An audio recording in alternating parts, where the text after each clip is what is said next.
Hello guys, we are back with our next lecture. In this lecture, let us go through JDBC guys. So the full form of JDBC is nothing but Java Database Connectivity. So basically this JDBC concept is used in multiple languages, but it is originally started with Java guys. Okay, so to connect Java code with the database, we will be using the concept of JDBC. So that is nothing but the name itself.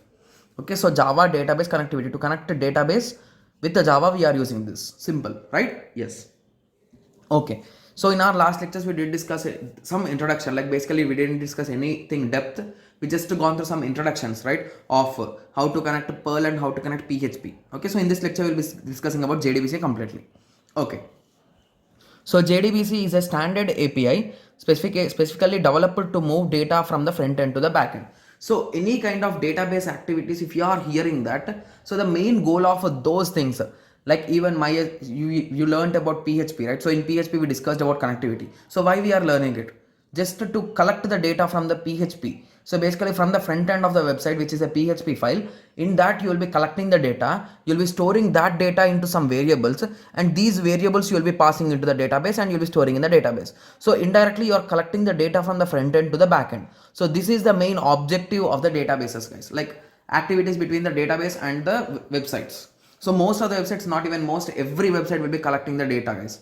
Even your login details, like there will be some particular log files. Inside that you can see like the from which IP address he came, where is the approx location, like that everything will be detailedly, it will be stored in the servers guys.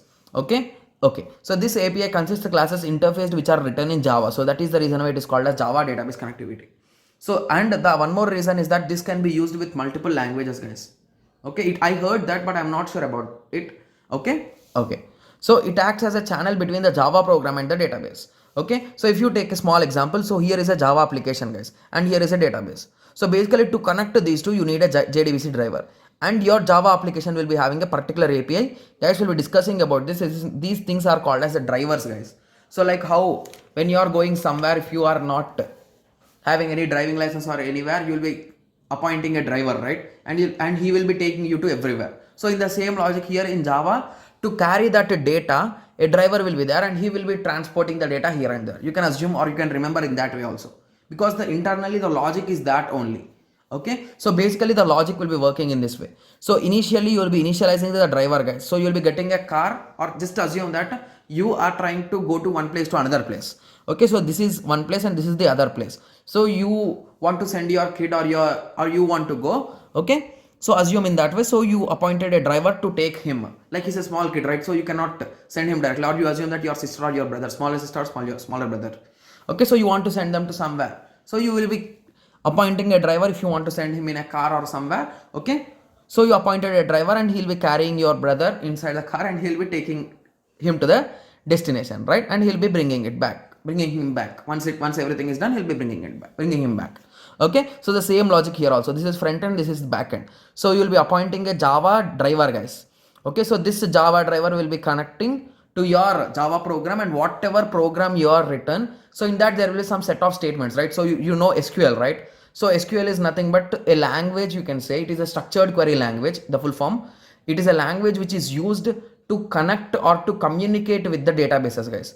So if you want to collect some data, hey database, please send me this data, you cannot say directly like that, sir. There is a particular format for that, like select a star from table name. So whatever is inside the table, everything you'll be getting. So these kind of small things guys, if you do not have any clear idea, so just about SQL, so just to learn about insert statement guys. Update, insert, create the table and delete the table. So if you know these four things, you can slowly learn guys. Just to start working on any kind of project with these things, you'll be just slowly learning everything, like how to truncate, how to establish link, how to what is foreign key, what is primary key, what is the needs, and everything you'll be learning. So if you just want, okay, now I'm interested in that. If you want, even we did discuss about these things in one of our subject guys, database management system. In that we discussed about SQL. So if you want, you can even watch those lectures. Okay, so that is the main reason. So initially the first step what I told you guys, you will be initializing a driver. Okay, so once you initialize a driver, so you need to say him that, right, where he should go. Like you will be saying, you know where he is, but where he should go is the question. So you will be saying that indirectly you will be connecting him to the thing, like where he should go. Okay, sorry, after that you will be sending your kid or your data inside the vehicle or inside the driver's car or anything, and then you will be passing it and you will be waiting for the reply. And once the process whole is done, you will be removing the driver, or you will be giving him the money or the wage that you should give, and you will be sending him back to his home. That's it, right? So the same logic which I have just told you, apply it in the databases, guys. Okay, so initially the first step is nothing but loading or registering the driver. So basically you will be registering the driver, guys. We'll be going through an example, don't worry. So load or register. Okay, so remember one more thing, guys, loading and registering only once.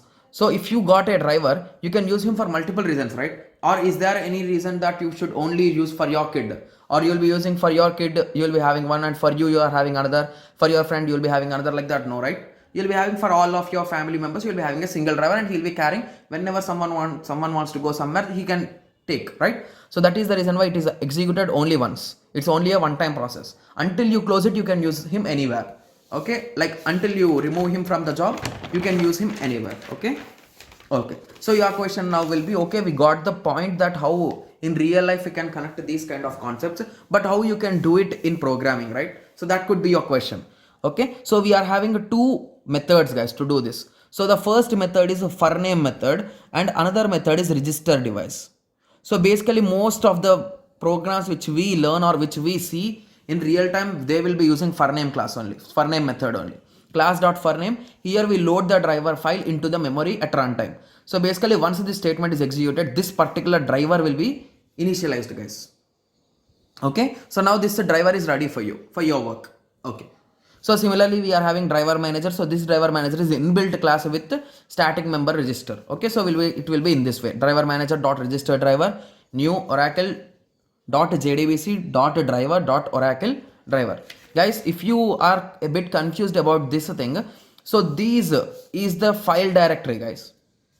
Okay, so whenever you are using Java, inside Java you will be having some particular files, right? So inside that file, so those are called as jar files, guys. So these files internally, they will be having a file structure. So if you extract them, inside that, in Oracle folder we are having JDBC folder. Inside JDBC folder, you are having driver folder. Inside driver folder, you will be having this particular driver. So this is the whole logic. Like you can say simply, this is the nothing but the file structure. Okay, so once you initialized it, I told you, after that you need to connect him to the destination where he should go. You should say him, right? So if he is going to a birthday party, you need to say him that there is his house, his friend's house, so take him there. You need to say. In the same way, connection. So after loading the driver, establish the connection. You will be using a connection class. So connection.con. So guys, most commonly they will be using CON or CONN, guys. So these are some kind of standards which are commonly used. Like they are multiple times used. So this became a standard. That's it. Okay, CON driver manager dot get connection. So you are establishing a connection here. So where you are establishing a connection, you need an address, right? So that address is nothing but the URL. So that address will be the address of this database. Like you can say that it is a direct address of the database. So you might be asking that, okay, how it will be looking? So it will be looking in this way, guys. JDBC Oracle thin @localhost. So here we are establishing it in the localhost, and we are using the server, or the, you can simply say that the JDBC driver type is a thin, and it belongs to Oracle, and it is a JDBC driver. Similarly, okay, guys, we'll be discussing about the example in this lecture only, don't worry. Okay, similarly you will be having a database username, right? Username and password for that particular database. So you will be logging in with those credentials, and you gave the access to him. Okay, so once you gave the access, you will be loading your son or your sister or your brother, right? So you will be sending them into the car. Okay, so similarly here you will be writing the statements. I hope everyone knows, right? Okay, so statements. So you can assume that these statements are the one which helps you to execute the queries, guys. Okay, so now as connection is established, you can interact with the database. It enables you to send the queries, commands, and receive data from the database. Okay, so you are creating a statement stmt. So this is also a commonly used, or this. So these are the most commonly used, like short forms, guys. stmt or st.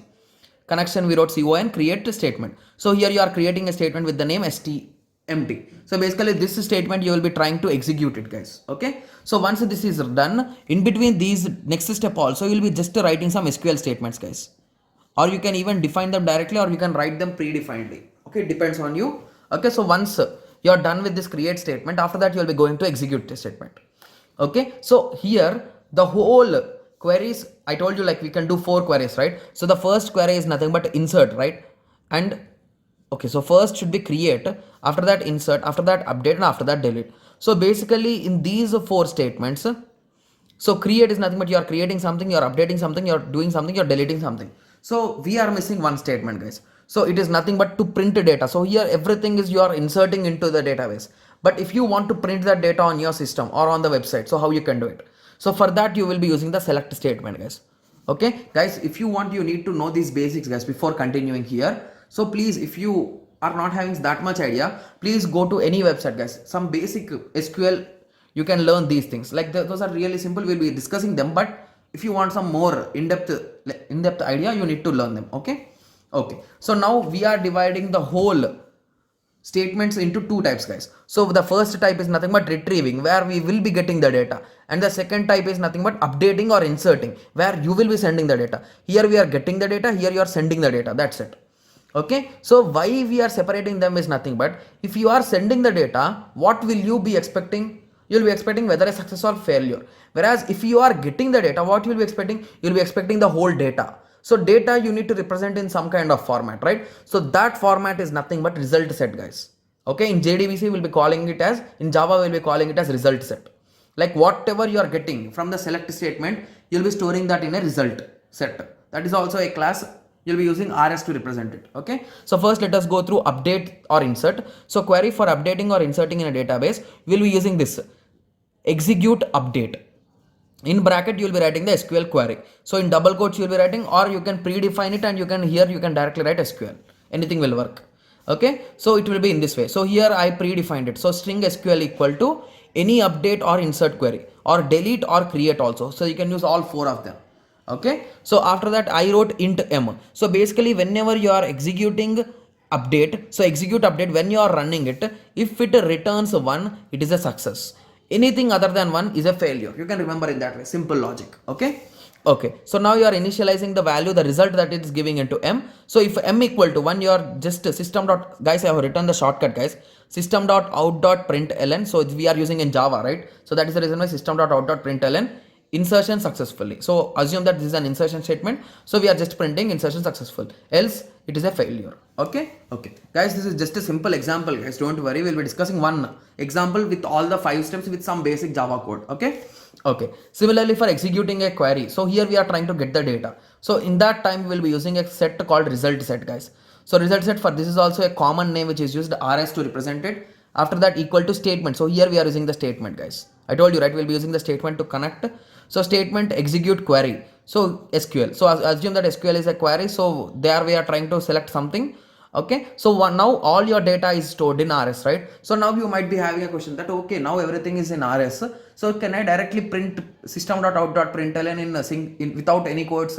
Should I print RS so it will be printing everything? So that is not the correct way, guys. You need to do it in this way. While rs.next. So here you will be getting each and every value. Like if you are having a string, you are assume that you are storing name and phone number. So here you will be giving a name string, some name equal to rs.next int or next string. Okay, if you want that, I'll be writing it, guys, or you can just visit any website for these kind of examples, guys.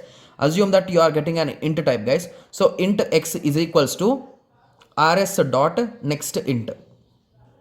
Next int you are writing in this way. So it will be collecting the particular int and be storing. So assume that in your database you are having only 3 rows, only 2 rows. Assume that this is the serial number and their phone number. So assume serial number 1, 2, 3, and here you are having the phone number.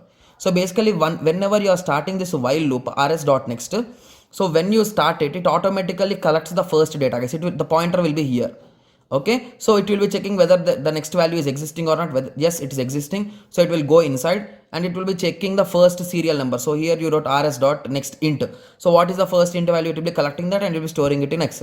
Similarly, you will be writing int y is equals to rs.next int. You will be closing it and you will be getting the phone number. Okay, so in the next iteration, this pointer will move down and it will move until there is the last data. If there is no next data, it will be ending it. So that is the reason why you are writing rs.next. Guys, if you want a full-fledged example, we'll be discussing it also, don't worry. Okay, in this lecture only we'll be discussing, don't worry. Okay. Okay, so once you got the data and all your processes are done, you'll be closing the connection. Closing connection is really simple, connection dot close, done. So once you are closed the connection, so your driver has been dismissed. So initially you initialize a driver, right? So that guy is left now, you cannot get him back. You need to initialize again and you need to do the same process again. Okay, so now let us go through some basic Java code with which you can do some kind of basic stuff, guys. Okay.